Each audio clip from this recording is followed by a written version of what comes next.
এইটো ভিডিঅ'ত আলোচনা কৰিম বংশগতি আৰু ক্ৰমবিকাশ এই চেপ্টাৰটোৰ ভিতৰত কি কি ইম্পৰ্টেন্ট কোৱেশ্চন আছে A to Z এইটো ভিডিঅ'ত আলোচনা কৰিম মই তোমালোকক এইটো ভিডিঅ'ত যিকেইটা কোৱেশ্চন দেখুৱাই দিম হেকেটা কোৱেশ্চনৰ ভিতৰত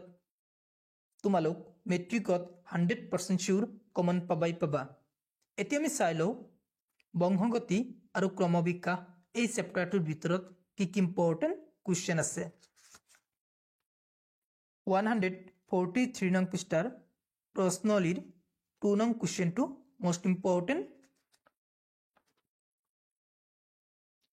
next চাবা তোমালোক 144 নং পৃষ্ঠাত এটা most important কোৱেশ্চন আছে কোৱেশ্চনটো মই লিখি থৈ দিছো প্ৰভাৱী চৰিত্ৰ কি এটো কোৱেশ্চন most important next তোমালোক চাবা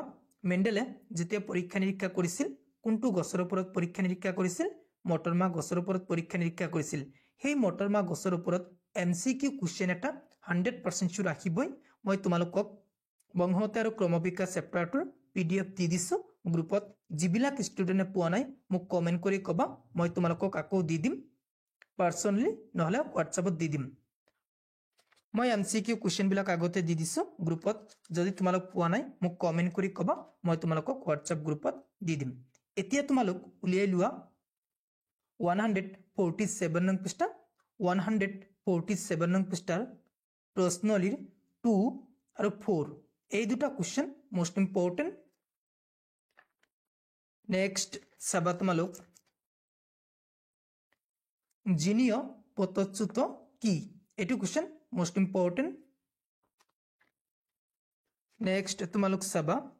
150 নং পৃষ্ঠাৰ প্ৰশ্নলিৰ 1 আৰু 2 এই দুটা কোৱেশ্চন most important next চাবা তোমালোক 151 নং পৃষ্ঠাৰ প্ৰশ্নলিৰ 1 আৰু 2 এই দুটা কোৱেশ্চন most important next চাবা তোমালোক 152 নং পৃষ্ঠাত এটা most important কোৱেশ্চন আছে কোৱেশ্চনটো হ'ল সমহস্ত অংগ নহলে সমভিত্তি অংগ এই দুটা টপিকৰ ওপৰত 100% শিওৰ কোৱেশ্চন আহিবই এমসিকিউ কোৱেশ্চন এটা যদি নাহে মোক কমেন্ট কৰি কবা কোৱেশ্চন দুটা মই তোমালোকক কৈ দিও সমহস্ত অংগ এটো টপিকৰ পৰা কোৱেশ্চনটো আহিব তলৰ কোনটো সমহস্ত অংগৰ উদাহৰণ হয় বা এনেকৈ কোৱেশ্চন দিব তলৰ কোনটো সমহস্ত অংগৰ উদাহৰণ নহয় তোমালোক সমহস্ত অংগৰ ওপৰত কনসেপ্টটো ক্লিয়াৰ কৰি যাবা মানে সমহস্ত অংগৰ উদাহৰণ কি হয় কাক বোলে এই দুটা জানি যাবা যদি নোৱাৰা মোক কমেন্ট কৰি কবা মই তোমালোকক শিকাই দিবলৈ চেষ্টা কৰিম নেক্সট তোমালোক চাবা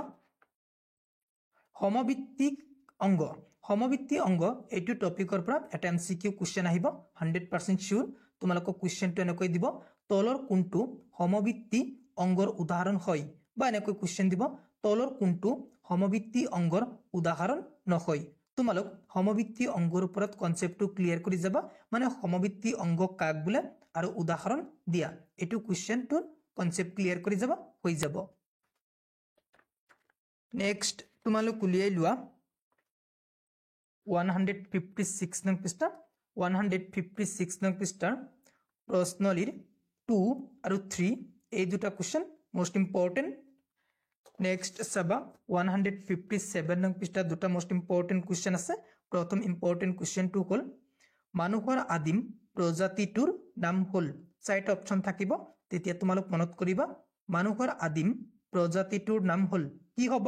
হোমো সেপিয়েন্স বুজি পালা নেক্সট ইম্পৰ্টেন্ট কোৱেশ্চনটো হ'ল মানুহৰ উৎপত্তি হৈছিল চাইট অপচন থাকিব তেতিয়া তোমালোক মনত কৰিবা মানুহৰ উৎপত্তি হৈছিল ক'ত উৎপত্তি হৈছিল আফ্ৰিকাত বুজি পালা নেক্সট 158 নং পৃষ্ঠাৰ প্ৰশ্নলিৰ 2 নং কোৱেশ্চনটো most important এতিয়া আমি চাম অনুশীলনীৰ ভিতৰত কি কি ইম্পৰ্টেন্ট কোৱেশ্চন আছে অনুশীলনীৰ 1 2 3 নেক্সট চাবা তোমালোক 5 6 8 আৰু